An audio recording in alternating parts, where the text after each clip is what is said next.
CBS LA Mornings starts with breaking news. We do have breaking news at 11 a.m. A change in state law led the mother of Gabriel Fernandez to seek a new sentence. Welcome to CBS LA at 11 on Channel 2, simulcasting on KCAL 9 and streaming on CBS News Los Angeles. I'm Christine Lazar. Pearl Fernandez was convicted of first-degree murder in the death of her own son, and she asked for a resentencing. The judge denied that request a short time ago, and CBS LA's Rick Montanez is live in downtown LA with details of that decision. Rick, how did it go? Christine, the judge said he denied this petition because Pearl Fernandez, according to him, does not qualify for a resentencing because she confessed to the murder of her son as well as torture in that case. And this is the second time in 5 years that Pearl Fernandez tried and failed to be resentenced on what is a life in prison term without the possibility of parole. So you'll remember she pleaded guilty to first-degree murder in the death of her 8-year-old son, Gabriel Fernandez. He was routinely beaten, starved, and forced to sleep in a closet until his death in 2013. The case drew large reactions from the community and around the world. Netflix even created a documentary about the disturbing case.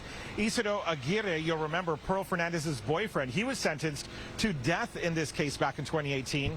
So this time around, Pearl Fernandez asked the court to resentence her, claiming she was given ineffective counsel and was coerced into her plea deal. Again, the judge threw that out. This morning, Judge George Lomelli said that he received letters from around the world opposing the request for resentencing. A Change.org petition also has more than 50,000 signatures asking the court to deny her request. We also spoke with two of Gabriel's cousins who say this day is like reopening old wounds that have yet to heal. Gabriel is my little angel. Our little angel that was going to be protecting us, and he's going to give us an extra day, an extra year to give us ganas to continue our fight for this.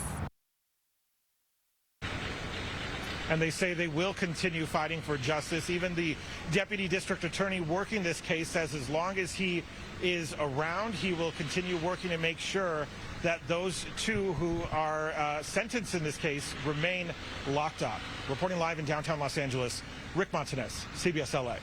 Rick, thank you. We have some developing news in Riverside. Assignment Manager Mark Lewis at the desk with an update on a horrific crash on the 215 freeway. And Mark, this is a heartbreaking update. This is very sad, Christine, a family's worst nightmare. This was a family of 4 that was involved in a multi-vehicle crash. A mother and a father and 2 infants all went to the hospital, but now we have confirmed that one of those infants, a 3-month-old baby boy, has died at the hospital. Let me show you some SkyCal video of what's left of this family's car here. This was the northbound 215 just south of Escondido in Riverside. It's about 7:35 on Sunday night that CHP officers responded here for the report of a multi-car crash. Now, that car certainly was the one that was damaged the most here. It was blocking all of the lanes. CHP officer says inside that car there was a mother, a father, and 2 very young children and a family dog. Now, the mother and the 2 children were able to be extricated or cut out of that car and rushed immediately to the hospital. A father in that car also had to be cut out. He was taken a short time later.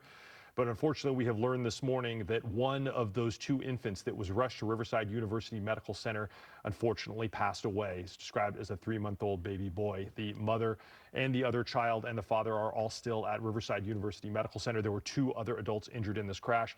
The dog that was in the car is now in the custody of animal control. Now, right now, CHP says this does appear to just be an accident, but they are investigating how that crash happened. Christine, back to you. Thank you. California lawmaker and Democratic gubernatorial candidate Eric Swalwell is speaking out this morning on the FBI's plan to possibly release files on his past ties to a suspected Chinese spy. They detail an effort by the federal government to manufacture deceit, to crush a campaign not with arguments, but with bruised purple fists of power.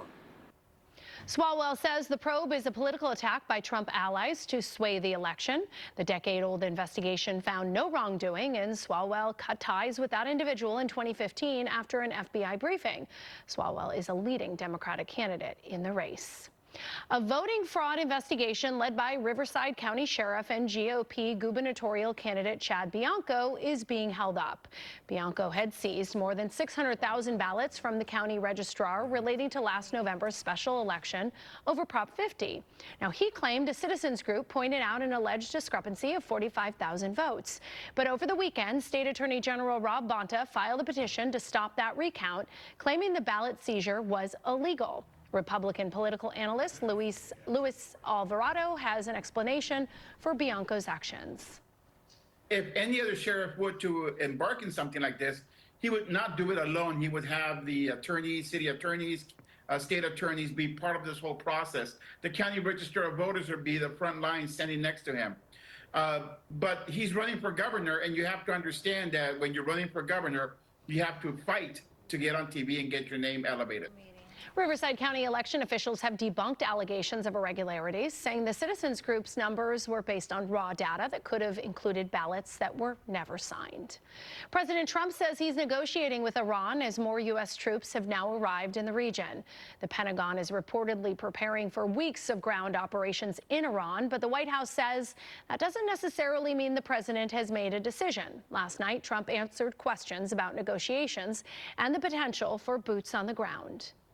We're doing extremely well in that negotiation, but you never know with Iran because we negotiate with them and then we always have to blow them up. Are you considering still putting boots on the ground, and would you do that without going to Congress? I just have lots of alternatives. In a new warning today, Trump said that if Iran does not agree to a deal, the U.S. would obliterate the country's power plants, oil wells, and other infrastructure.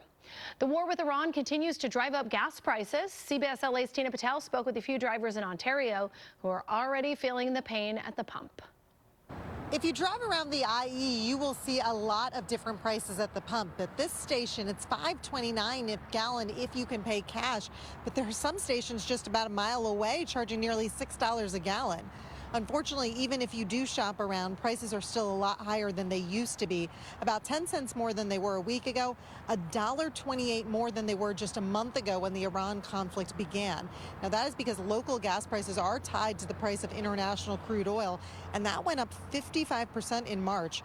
Crude futures are now trading at $1.14 a barrel, up again today after President Trump posted a message on Truth Social threatening to destroy Iran's oil wells. Drivers tell us it is disheartening to see higher prices every time they pull into a gas station. I left 2 weeks ago. It was like $4.15, and I come back and it's almost $6. It's in 2 weeks, like that's insane. Oh, I can't even fill up. It's like this car used to be like, I don't know, it was like $30, $40 to fill it up, and now it's like 60. You know, so, and you're doing that like twice a week. So here's the average you'll be paying if you do fill up today. LA County prices held steady overnight. A gallon of regular gas is $5.99. Ventura County is up to $5.95. Orange County jumped to $5.93, and the average price in the IE is slightly cheaper, but it's still rising, now $5.85 a gallon. By the way, that driver we talked to had just spent a couple of weeks in Maine. He said prices there were about $3.50 a gallon.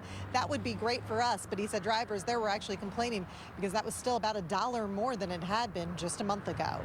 In Ontario, Tina Patel, CBS LA. Cooler today, but still above average. Let's go now to next weather. Chief Meteorologist Paul Diano for a look at your